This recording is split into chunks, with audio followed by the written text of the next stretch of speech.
দক্ষিণবঙ্গে বৃষ্টিপাতের সম্ভাবনা বাড়ছে 27 তারিখ থেকে 29 তারিখের মধ্যে। এটা ধীরে ধীরে বৃষ্টিপাতের সম্ভাবনা বাড়বে।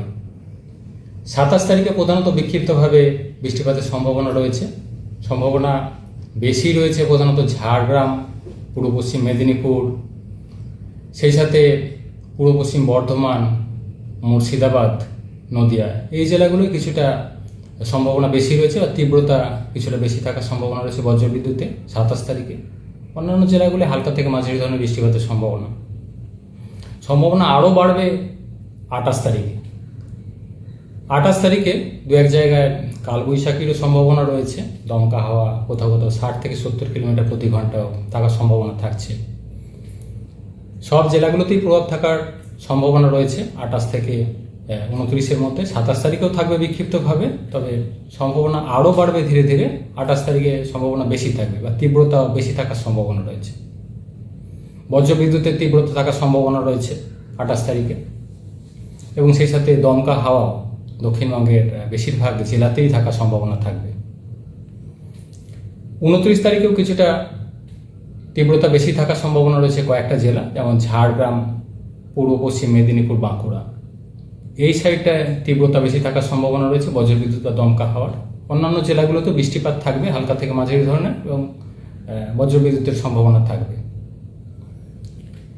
30 তারিখ থেকে পরবর্তী 3-4 দিন বৃষ্টিপাত ধীরে ধীরে কমে যায়। প্রথমত বিক্ষিপ্তভাবে বা স্থানীয়ভাবে হালকা বৃষ্টির সম্ভাবনা থাকবে পরবর্তী কিছুদিন।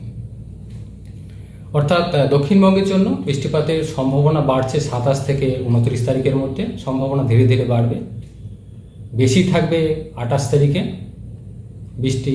বজ্রবিদ্যুতের তীব্রতা 28 তারিখে বেশি থাকার সম্ভাবনা রয়েছে। দমকা হাওয়ার তীব্রতা থাকার সম্ভাবনা রয়েছে। স্থানীয়ভাবে দু এক জায়গায় ভারী বৃষ্টির সম্ভাবনা কিছুটা রয়েছে পূর্ব বর্ধমান জেলার কাছাকাছি। কলকাতা পার্শ্ববর্তী অঞ্চলের জন্য 27 তারিখ অর্থাৎ আজকের দিনটা কিছুটা সম্ভাবনা রয়েছে হালকা ধরনের বৃষ্টিপাতের, তবে সম্ভাবনা বেশি 28 এবং 29 তারিখ।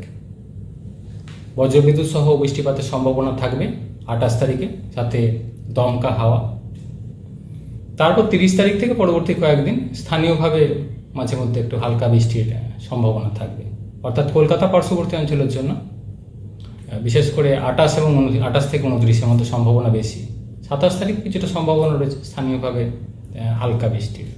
মেন সম্ভাবনা বেশি থাকবে 28 এবং 29 তারিখ কলকাতা পার্শ্ববর্তী অঞ্চলের জন্য।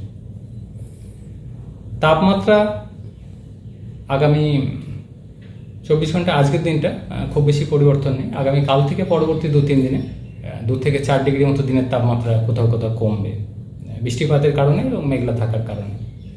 বিশেষ করে এখন যে গরম অস্বস্তিকর কন্ডিশনটা চলছে, বিশেষ করে আর্দ্রতা বেশি থাকার জন্য মিনিমাম টেম্পারেচারটা অনেকটা বেড়ে গেছে। কলকাতা পার্শ্ববর্তী অঞ্চলের জন্য যেটা চলছিল প্রায় 29 ডিগ্রির কাছাকাছি, কখনো 30 ডিগ্রির কাছাকাছি মিনিমাম টেম্পারেচার চলেছে, তো সেটা কিছুটা ড্রপ করবে। তবে সাময়িকভাবে টেম্পারেচার কিছুটা কমবে, টেম্পোরারি রিলিফ হবে। আবার এই বৃষ্টিপাত কমে গেলে তখন আবার গরমটা আবার একটু বাড়বে। উত্তরবঙ্গের ক্ষেত্রে প্রধানত বিক্ষিপ্তভাবে বৃষ্টিপাতের সম্ভাবনা রয়েছে হালকা থেকে মাঝারি ধরনের। আগামী 3 দিন দু এক জায়গায় বজ্রবিদ্যুতের সম্ভাবনা থাকছে।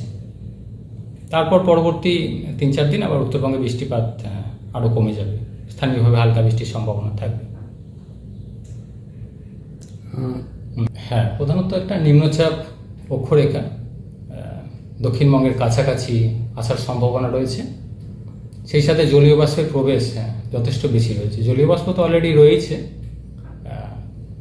এর সাথে একটা নিম্নচাপ অক্ষরেখা যেটা দক্ষিণবঙ্গের কিছুটা কাছাকাছি আসার সম্ভাবনা রয়েছে।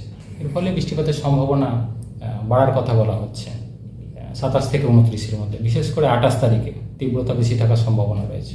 ফিশারম্যান অ্যালার্ট মৎস্যজীবীদের জন্য 28 থেকে 29 তারিখ মাঝে মধ্যে সমুদ্রে দমকা হওয়ার সম্ভাবনা যেহেতু রয়েছে, তাই 28 থেকে 29 তারিখ মৎস্যজীবীদের সমুদ্রে যেতে নিষেধ করা হয়েছে।